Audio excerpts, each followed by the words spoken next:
Magandang buhay! So guys, samahan nyo akong magluto. Meron tayo ngayon ditong paan ng manok. Ayan guys. Ngayon is pakukuluan muna natin yung ating paan ng manok. Lalagyan ko ng tubig.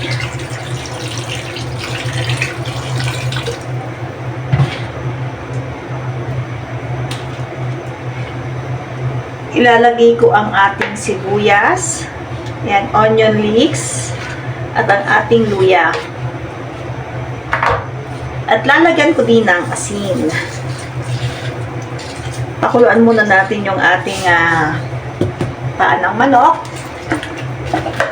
Yan, i-combine ko lang yung mga ingredients para umilalim din yung ating luya, ang ating onion, at lumasa sa ating pakukuluan.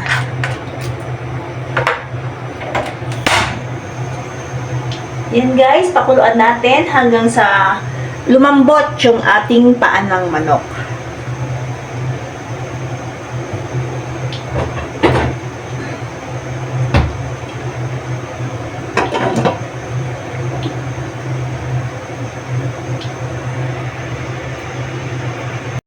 So ayan na guys, kumukulo na yung ating paan ng manok.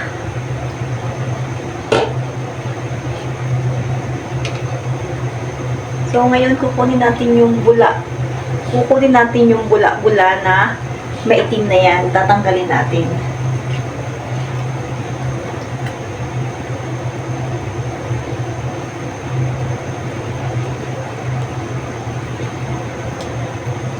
Ayan. Kunin lang natin.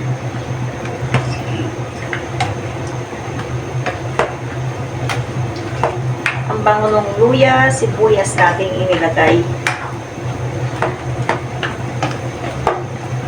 So, ayan guys, pakuluan lang natin mabuti para mas lalong lumambot pa yung ating paan ng manok at mas masarap kainin kung mas malambot yung ating paan ng manok. Mag-e-enjoy tayong kumain ng paan ng manok pag mas malambot yung ating pagkaluto. So, ayan, pakuluan pa natin ng pakuluan hanggang sa tuluyang lumambot talaga. So, eto na guys, talagang malambot na yung ating paan ng manok. Patayin ko na yung ating kalan at ilagay ko muna sa lalagyanan yung ating paan ng manok. Then, isa-separate din natin yung ating pinagpakuluan.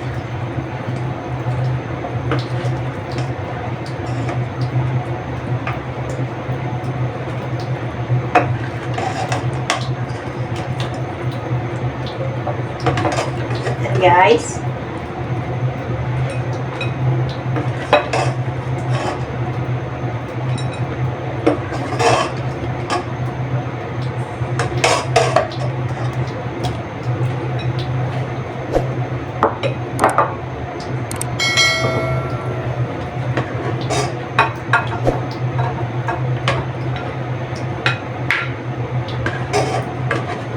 kuhanin lang natin lahat yung ating paan ng manok dito.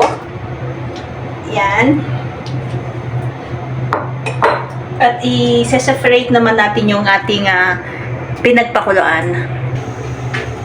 So, ito na guys. Nagpapainit na tuloy tayo ulit ng ating gagamiting panggisa dito sa ating paan ng manok.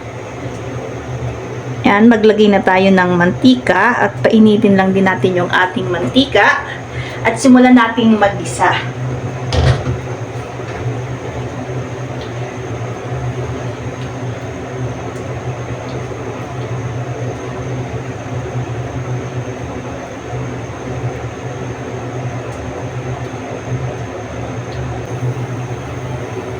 So, ayan, mainit na yung ating mantika. Ilagay ko na yung ating bawang.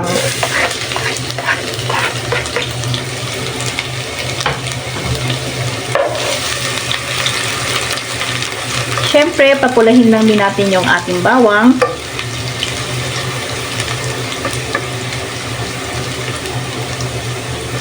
Guys, yung ating bawang ay umaamin na, lumalabas na ang kanyang aroma.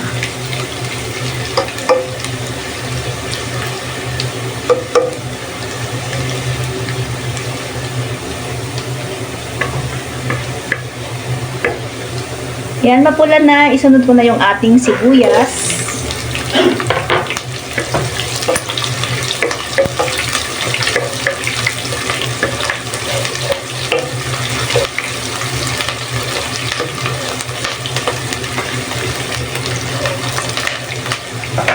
At syempre, ilalagay na natin yung ating paa ng manok.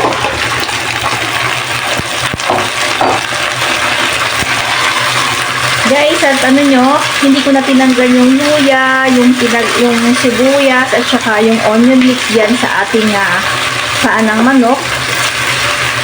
Isinama ko na rin sa ating paggigisa.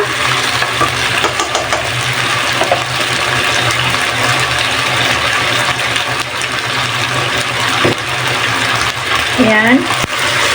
Alam nyo guys, sa iba, hindi nila gusto yung paa ng manok, hindi kaaya-ayang kainin kasi nga daw kinangkakalkal nila sa dumi nila.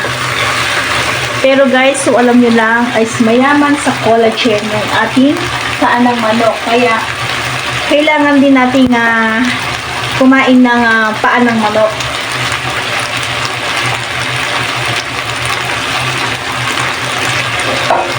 Sa paa ng manok, marami naman din pwedeng gawin dyan. Pwede rin yan i-adobo. Sa Pilipinas, ginagawa namin yan is sinasampaluhan namin yan guys, yung paa ng manok. Pwede nyo rin yan i-adobo, tapos ihaw at isawsaw sa suka.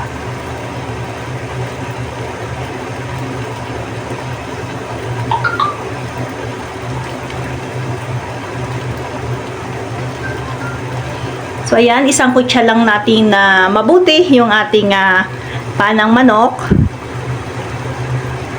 At guys, nakalimutan ko palang lagyan na paminta.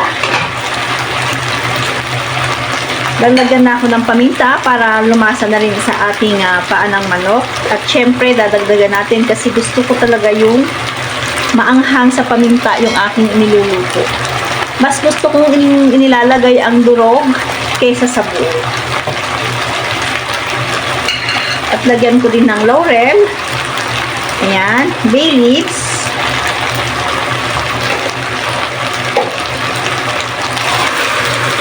Haluin ko lang.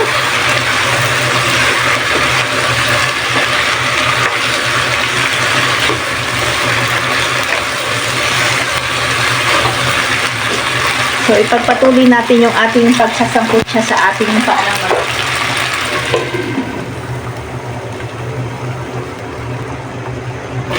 Yan na guys. Parang mapiprito-prito na siya.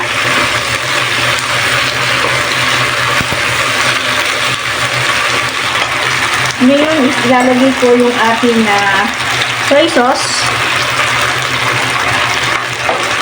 Ilalagay ko ang ating soya sauce.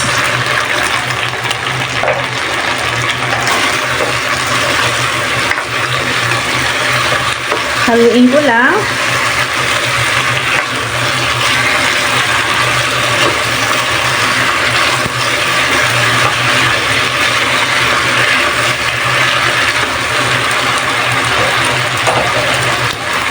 At ilalagay ko yung ating pinagpakuluan ng ating paa ng manok. Ilagay ko na siya lahat. Ayan. Yan guys, at pakuluan lang natin ng pakuluan dyan.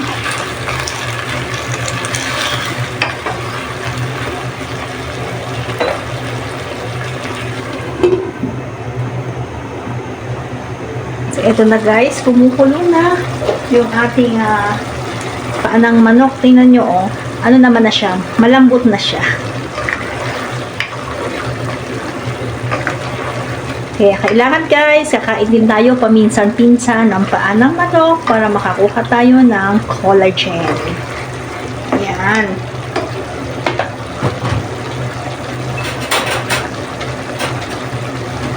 Ngayon is ilagay ko yung ating oyster sauce. Ayan.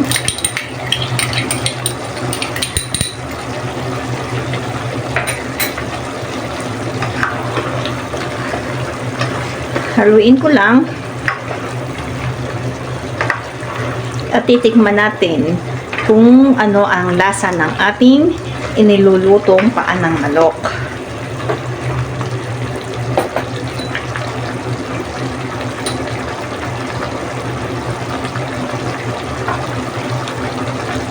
Ito, tikman natin.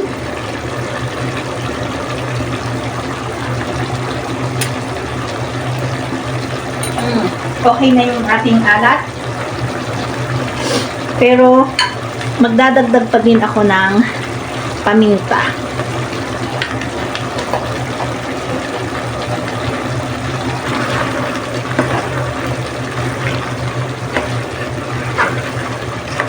Yan. Combine ko lang ulit yung ating idinagdag na paminta.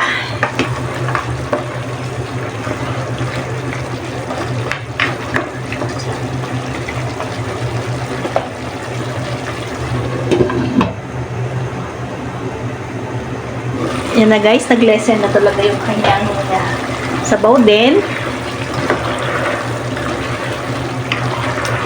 At saka talagang malambot na yung ating paa ng manok.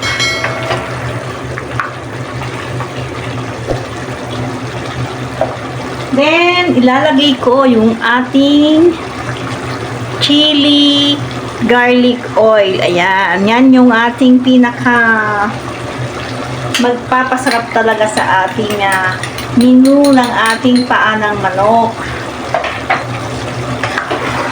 Yan. Halu-haluin para makonbine yung ating chili garlic. Ang nilagay sa ating paa ng manok.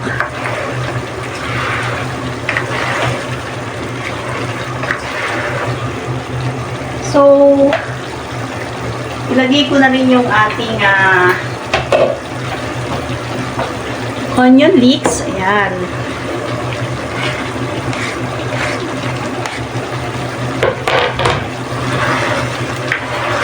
Kaya guys, maraming salamat po sa lahat ng sumusuporta sa aming channel. Sana po ay huwag kayong magsasawa at sana po ay may matutunan naman kayong menu sa araw na ito. Kahit simpleng ulam lang, sabihin nga paalang ng manok, pero masustansya din po ito guys. Kaya maraming salamat po. God bless po sa ating lahat.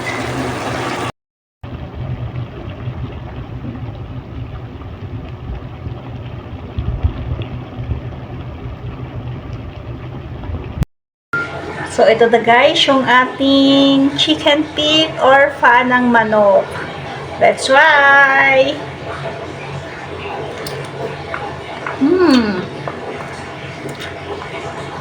Sarap na. Sarap na guys. Medyo maanghang siya. Yung lasa niya is okay. Kaya, let's try! Try nyo to guys. Masarap. Tsaka talagang malambot. Yung buto as in talagang nangunguya yun.